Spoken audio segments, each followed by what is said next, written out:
Hello everyone. आज के इस वीडियो में हम बात करेंगे सुप्रीम कोर्ट की लेटेस्ट जजमेंट के बारे में। जजमेंट सेक्शन 138 के ऊपर है, जिसमें सुप्रीम कोर्ट ने हेल्ड किया है कि चेक को इशू करने के बाद और चेक को इनकैशमेंट में डालने से पहले अगर कोई डेट या लाइबिलिटी क्रिएट होती है तो उसके लिए सेक्शन 138 नेगोशिएबल इंस्ट्रूमेंट एक्ट की प्रोविजन है वो एप्लीकेबल होंगी।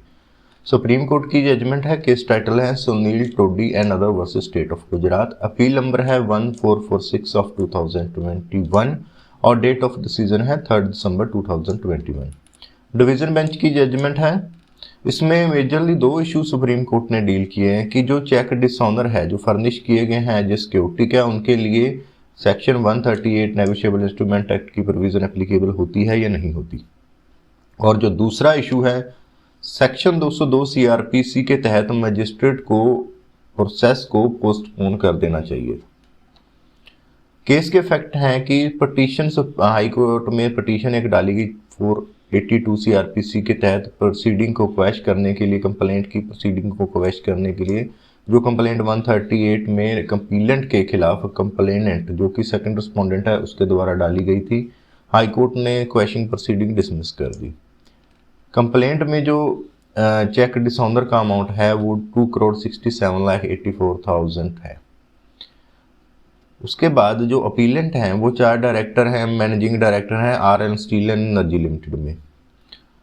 19 दिसंबर 2015 को एक लेटर ऑफ इंटेंट इशू किया जाता है अपीलेंट की कंपनी द्वारा सेकंड रिस्पोंडेंट को, जिसमें उन्होंने अपने औरंगाबाद प्लांट में अनइंटरप्टेड पावर सप्लाई के लिए वो लेटर इशू किया जाता है। लेटर की क्लॉज के में ये लिखा जाता है कि जो पेमेंट होगी वो लेटर ऑफ क्रेडिट के थ्रू होगी, जो इलेक्ट्रिसिटी कंजम्पशन की पेमेंट होगी। उसके बाद 29 अप्रैल 2016 को एक ईमेल एड्रेस किया जाता है कंपनी द्वारा कि जो पेमेंट की सिक्योरिटी होगी वो चेक होंगे और जो पेमेंट है वो एलसी के through with in 7 day from the receipt of bill की जाएगी। उसके बाद 30 जून 2016 को कंपनी एक कम्युनिकेशन इशू करती है सेकंड रिस्पोंडेंट को, जिसमें 2 चेक इशू किए जाते हैं, जिस पे लिखा जाता है ओनली फॉर सिक्योरिटी डिपॉजिट, और चेक हैं वो डिपॉजिट होंगे आफ्टर कंफर्मेशन ओनली। उसके बाद 28 अगस्त 2017 को 2,67,84,000 का एक चेक इशू किया जाता है, जिसकी रिवर्स पे, चेक की रिवर्स पे ये इंडोर्समेंट की जाती है कि to be deposited after confirmation only for security purpose. उसके बाद उसके जो पहले 1 जुलाई 2016 को पावर सप्लाई थी वो स्टार्ट कर दी जाती है। 4 जुलाई 2016 को कम्युनिकेशन बैंकर को दी जाती है अपीलेंट के द्वारा चेक की पेमेंट को स्टॉप करने की। 24 जुलाई 2016 को एक पावर सप्लाई एग्रीमेंट होता है अपीलेंट और रिस्पोंडेंट कंपनी में, जिसमें ये लिखा जाता है कि सेकंड रिस्पोंडेंट को जो पेमेंट है वो एलसी के थ्रू की जाएगी। उसके बाद अलग अलग डेट के ऊपर 3 जो एलसी है पंजाब नेशनल बैंक द्वारा अपीलेंट के बिहाफ पे, अपीलेंट की कंपनी के बिहाफ पे सेकंड रिस्पोंडेंट को इशू किए जाते हैं। वो एलसी हैं वो सेकंड रिस्पोंडेंट के बैंकर के फॉर्मेट में नहीं थे। बार बार कम्युनिकेशन करने के बाद सेकंड रिस्पोंडेंट की तरफ से, अपीलेंट की तरफ से वो एलसी का फॉर्मेट चेंज नहीं किया गया। सेकंड रिस्पोंडेंट ने अलग अलग डेट के ऊपर प्रोविजनल थे इनवॉइस थे इलेक्ट्रिसिटी सप्लाई के, जो जुलाई मंथ की, अगस्त मंथ की जो सप्लाई थी उसके लिए अलग अलग डेट पे अलग अलग अमाउंट की इनवॉइस थी वो रेस की। 20 अक्टूबर 2016 को कंपनी अपना जो पावर सप्लाई का एग्रीमेंट है वो सेकंड रिस्पोंडेंट के साथ टर्मिनेट कर देती है।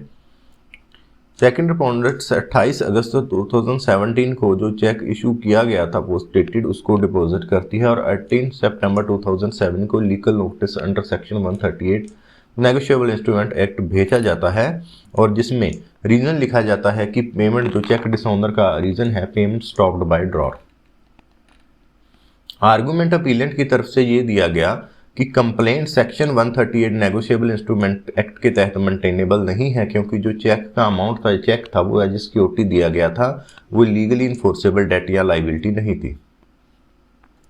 सेकंड पॉइंट में आर्ग्यू किया जाता है कि सेक्शन 202 सीआरपीसी के तहत मजिस्ट्रेट को इश्यूएंस ऑफ प्रोसेस है उसको पोस्टपोन कर देना चाहिए था, क्योंकि अक्यूज्ड थे वो मजिस्ट्रेट की टेरिटरी के, कोर्ट की टेरिटरी के बियॉन्ड उनका रेजिडेंस था और कोई इंक्वायरी इस केस में नहीं की गई। Argument by respondent, second respondent और कंप्लेनेंट ने ये किया कि इस बात में कोई डिस्प्यूट नहीं है कि कंपनी की लाइबिलिटी है, क्योंकि उसने 3 महीने तक इलेक्ट्रिसिटी की कंजम्पशन की।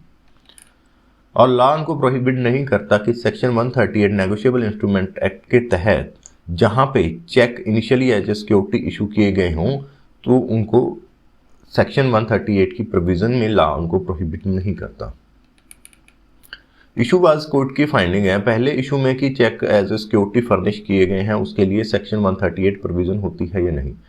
कोर्ट ने जरूर किया कि एग्रीमेंट अपीलेंट और सेकंड रिस्पोंडेंट के बीच में है पावर सप्लाई का, और पेमेंट थी वो एलसी के थ्रू होनी थी। एलसी गिवन फॉर्मेट में नहीं दिया गया, और ये भी बात डिस्प्यूट में नहीं है कि 3 महीने जब एग्रीमेंट उनका पावर सप्लाई के एग्रीमेंट टर्मिनेट किया गया उसके 3 महीने पहले पावर सप्लाई थी वो की गई थी।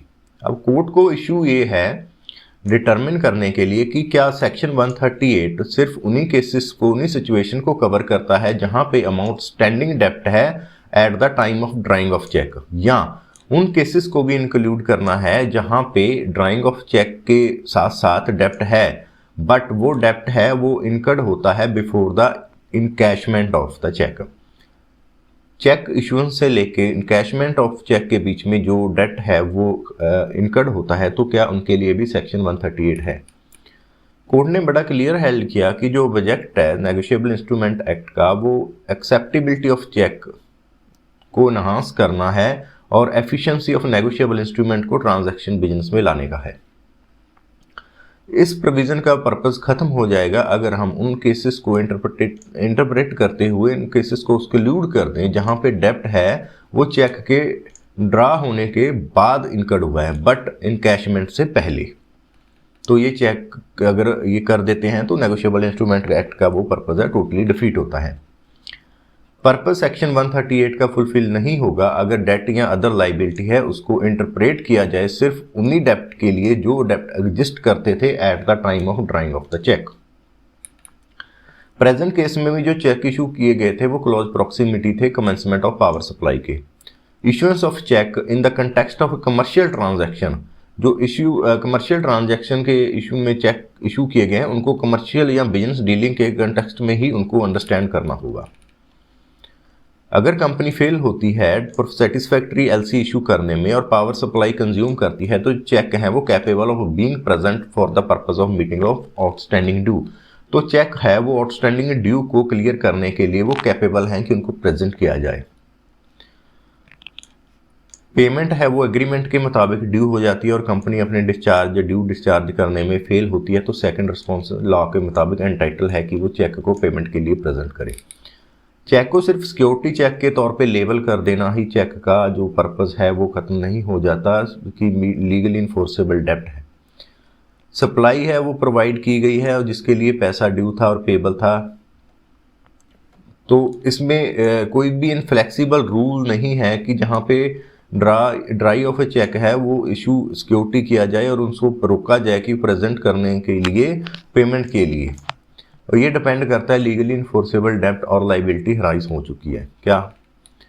तो सेकंड इशू है जिस पे मजिस्ट्रेट को सेक्शन 202 सीआरपीसी में पोस्टपोन कर देना चाहिए था, प्रोसेस है वो पोस्टपोन कर देना चाहिए था। अपीलेंट का जो आर्गूमेंट है वो था कि जो कंप्लेंट है 138 की वो फाइल की गई है मजिस्ट्रेट मुंद्रा के सामने, जबकि एक्यूज्ड हैं वो औरंगाबाद में रहते हैं, कोर्ट की मजिस्ट्रेट की जुरिस्डिक्शन के बाहर रहते हैं।